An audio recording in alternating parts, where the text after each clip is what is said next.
আসসালামু আলাইকুম সুপ্রিয় শিক্ষার্থীরা, কি অবস্থা তোমাদের? কেমন আছো সবাই? আশা করছি সবাই অনেক বেশি ভালো আছো, সুস্থ আছো। তোমাদের সবাইকে আরও একটি গুরুত্বপূর্ণ ভিডিওতে স্বাগত জানাচ্ছি। আর আজকে বেসিক্যালি আমরা মার্কেটিংয়ের অর্থাৎ উৎপাদন ব্যবস্থাপনা বিপণনের দ্বিতীয় পত্র বিপণনের যে টপিকগুলো অনেক বেশি ইম্পর্টেন্ট এবং তোমাদের যেহেতু খুব দ্রুত সময়ের ভিতরে পরীক্ষা শুরু হতে যাচ্ছে, তোমরা অনেক বেশি চিন্তিত কোন কোন টপিক থেকে কোশ্চেন হতে পারে, কোন কোন চ্যাপ্টার অনেক বেশি ইম্পর্টেন্ট, সেই টপিকগুলো সেই চ্যাপ্টারগুলো আমরা আজকের ভিডিওতে বলার চেষ্টা করব। তবে ভিডিও শুরু করার আগে তোমরা অবশ্যই খাতা কলম নিয়ে বসো এবং যে বিষয়টা অনেক বেশি গুরুত্বপূর্ণ সেটা হচ্ছে, দেখো, উৎপাদন ব্যবস্থাপনা আমরা যখন কথা বলেছিলাম, উৎপাদন ব্যবস্থাপনায় কিন্তু মোটামুটি আমরা বলতে পেরেছি যে এই টপিকগুলো একটু দেখে রাখবো। উৎপাদন ব্যবস্থাপনাটা তুলনামূলক সহজ, অর্থাৎ প্রথম পত্র। বাট মার্কেটিংয়ের ক্ষেত্রে আমরা একেবারে কোনো মতেই সব টপিককে একেবারে বাদ দিতে পারবো না।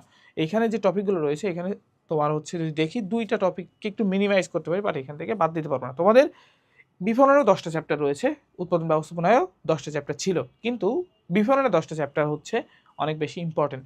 এটা একটার সাথে আরেকটা সংযুক্ত, আমরা এটাকে বলতে পারি আন্তঃসংযুক্ত, একটার সাথে একটা রিলেশন রয়েছে।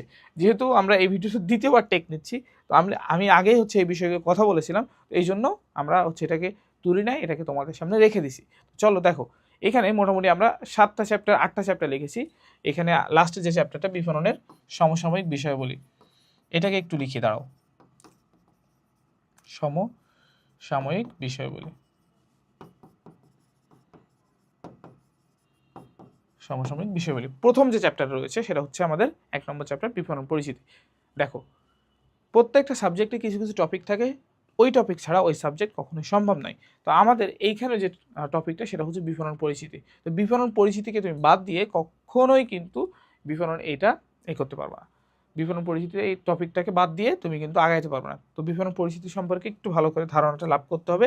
এখানে অনেকগুলো জিনিস রয়েছে, যদি আমরা একটু দেখি তাহলে তোমরা দেখবা বিপণন পরিচিতি। আমি একটু বইটা যাই, তো এখানে দেখো বিপণন কি রয়েছে, বিপণন ক্রম বিকাশের ভিতরে আত্মনির্ভরশীলতার যুগ, এই আনতানে এইগুলোকে একটু জানবা। কীভাবে বিপণন এটা আসছে, বিপণনের মতবাদগুলো আছে, ভোক্তায় রাজা ব্যাখ্যা করো, এই টাইপের কোশ্চেনগুলো কিন্তু বিপণনের এই চ্যাপ্টার থেকে আসে। এরপরে দেখো পরিবেশের ধারণা, অর্থাৎ পরিবেশ সম্পর্কে জানি, বাট এই টপিকটা বা এই চ্যাপ্টারটা তুলনামূলক সহজ, কারণ এখানে হাতে গোনা কয়েকটা জিনিস রয়েছে, macro environment, micro environment, macro এনভায়রনমেন্টের উপাদানগুলো, মাইক্রো এনভায়রনমেন্টের উপাদান কোনগুলো এবং এইগুলোর কাজ কী কী, এইগুলো একটু জেনে রাখলে এটা হয়ে যাবে।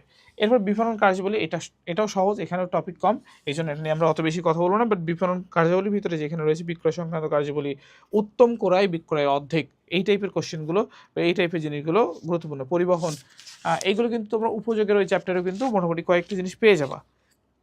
এরপরে বাজার বিভক্তিকরণটা আমার কাছে অনেক বেশি ইম্পর্টেন্ট লাগে, কারণ বাজার বিভক্তিকরণ ও বিপণন মিশ্রণ, এই দুইটা জিনিস ইম্পর্টেন্ট। বিপণন মিশ্রণ এমন একটা টপিক যেখান থেকে বিগত সময়ে অ্যাডমিশনে দেখা যায় যে তোমার ওই শুধুমাত্র বিপণন মিশ্রণের টপিক থেকে 4টা কোশ্চেন চলে আসছিল এমসিকিউ।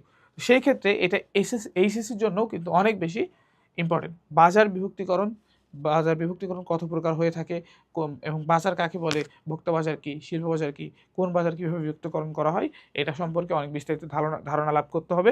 পাশাপাশি বিপণন মিশ্রণের ক্ষেত্রেও এই বিপণন মিশ্রণ সম্পর্কে ধারণা লাভ করতে হবে, কারণ এখন বর্তমান সময়ে দেখো কোশ্চেন যখন করা হয় দেখা হয় যে এখন সারা বাংলাদেশে কী চলতেছে। যেমন প্যারাগ্রাফের ক্ষেত্রে তোমরা কী করো, প্যারাগ্রাফের ক্ষেত্রে তোমরা যেটা করো সেটা হচ্ছে ট্রেন্ডিং যে টপিকগুলো থাকে, যেমন মেট্রো রেল যখন হয়েছিল মেট্রো রেল টপিকটা, পদ্মা সেতু যখন হয়েছিল পদ্মা সেতু। তো ঠিক তেমনি মার্কেটিংয়েও কিছু কিছু জিনিস রয়েছে, তো এই বিপণন মিশ্রণটার মাধ্যমে সেটা প্রকাশ পায়। বিপণন মিশ্রণ হচ্ছে সমসাময়িক অনেক বিষয় নিয়ে কিন্তু এখানে কথাটা বলে, বা এই বিপণন মিশ্রণটা কিন্তু অনেক কাজে লাগে একটা প্রতিষ্ঠানের ক্ষেত্রে। তো বিপণন মিশ্রণটা এই জন্য একটু ভালো করে দেখবা। এরপরে পণ্য ও পণ্যের মূল্য নির্ধারণ অনেক বেশি ইম্পর্টেন্ট। বিপণন মিশ্রণ, বাজার বিভক্তিকরণ যেমন ইম্পর্টেন্ট, পণ্য ও পণ্যের মূল্য নির্ধারণ এটাও অনেক বেশি ইম্পর্টেন্ট। পণ্য কাকে বলে, দ্রব্য কাকে বলে এবং সেবা, এর ভিতরে পার্থক্য কী, একটা পণ্যের কত প্রকার মূল্য নির্ধারণ সম্ভব, এটা নিয়েও পড়বা। এরপরে যদি দেখি পণ্য বন্টন প্রণালী, একটা পণ্য তো উৎপাদন হইলো এবং তুমি হাতে পেয়ে গেলে, একটা ফাইনাল প্রোডাক্ট তোমার কাছে আসে, এখন এই পণ্যটাকে বন্টন করে নিয়ে যাইতে হবে, কী মাধ্যমে বন্টন করবো, এই জন্যই এই টপিকটাকে বাদ দেওয়া যায় না। তো এই টপিকটাও ইম্পর্টেন্ট। পণ্য বন্টন প্রণালীর প্রকারভেদগুলোকে জানবা, এখানে যে প্রকারভেদ, শিল্প পণ্যের ক্ষেত্রে, ভোগ্য পণ্যের ক্ষেত্রে, সেবা পণ্যের ক্ষেত্রে, এই 3 প্রকারভেদের ভিতরে তোমার ভোগ্য পণ্য, শিল্প পণ্যটা অনেক বেশি ইম্পর্টেন্ট। এই জন্য ইম্পর্টেন্ট যে তোমার হচ্ছে এইখানে অনেকগুলো টপিক রয়েছে, মানে মাধ্যম, আমরা বিভিন্ন মাধ্যম ব্যবহার করতে পারি, তো এই জন্য এটা একটু পড়বা। এরপরে যদি দেখি সেটা হচ্ছে পণ্য বন্টন প্রণালী, তো বললাম। এরপর হচ্ছে পাইকারি খুচরা ব্যবসা, এটাও পড়বা। কিন্তু 8 ও 9 নম্বর চ্যাপ্টারের ক্ষেত্রে আমি যেটা করতে পারি, ব্যক্তি বিক্রয় বিক্রয়িকতা, এটাও তো পড়া লাগবে। এবং পাশাপাশি বিক্রয় প্রসার বিজ্ঞাপন, এখানে আমরা জাস্ট দুইটার ভিতরে পার্থক্য দেখব। পার্থক্য কী কোন কোন মাধ্যমে বিজ্ঞাপন দেওয়া সম্ভব সেটা একটু দেখতে হবে। এরপরে যদি আমরা দেখি ব্যক্তিক বিক্রয়কতার যে গুণাবলীগুলো থাকে সেই গুণাবলীগুলো তোমার একটু পড়তে হবে বিক্রয় কর্মীর।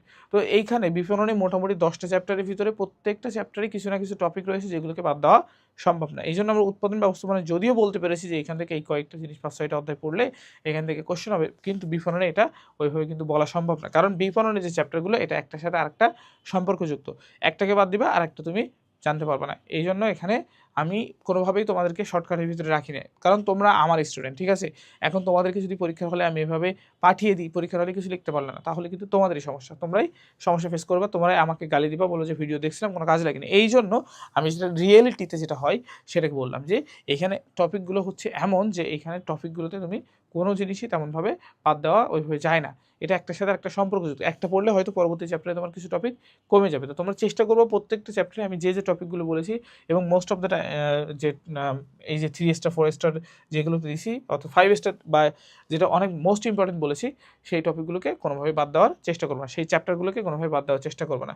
এবার যে বিপণনের সমসাময়িক বিষয় বলি, এখানে বিভিন্ন স্টোর, চেইন স্টোর, এইগুলো তোমরা একটু কম পারো, এই জন্য এগুলো সংখ্যা পার্থক্যটা বুঝতে হবে। বিপণী মালা, তারপর হচ্ছে বিভাগীয় বিপণী, বা তারপর হচ্ছে তোমার একেবারে তোমার হচ্ছে বৈশাখা বিপণী, কোনটা কি, এবং এটা যে সংখ্যা টঙ্কাগুলো রয়েছে এবং এদের ভিতরে যে সূক্ষ্ম পার্থক্যগুলো রয়েছে একটু ভালো করে পড়বা। আশা করছি এগুলো যদি করতে পারো তাহলে তোমরা পরীক্ষায় ভালো একটা মার্কস অর্জন করতে পারবা এবং এই সাবজেক্টে তোমরা মোটামুটি 90+ মার্কস অর্জন করতে পারবা বা 80+ মার্কস অর্জন করতে পারবা। এবং দেখো আমরা কিন্তু ক্যাপস্টোন রিভিশন প্রোগ্রাম বলো বা একাডেমিক টু অ্যাডমিশন প্রোগ্রাম বলো, আমরা কিন্তু আমাদের পুরো বইটাকে দাগিয়ে তারপরে তোমাদের কিন্তু পিডিএফ প্রোভাইড করেছি। যারা এনরোল করেছিলে তারা তো আগে থেকেই জানো, এবং যারা এনরোল করনি তোমরা চাইলে আমাদের এই কোর্সটাতে এনরোল করতে পারো, ক্যাপস্টোন রিভিশন প্রোগ্রাম।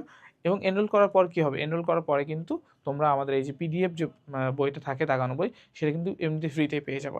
তো তোমরা যারা এখনও যুক্ত হওনি দ্রুত যুক্ত হয়ে যাও এবং পরীক্ষা নিয়ে অত বেশিও ভয় পেও না। আশা করছি তোমাদের পরীক্ষা ভালো হবে। তোমাদের সবার জন্য শুভকামনা, দোয়া রইল। ভালো থাকো, সুস্থ থাকো এবং ভালো করে বই পড়তে থাকো, পড়ালেখার ভিতরে থাকো। ধন্যবাদ সবাইকে।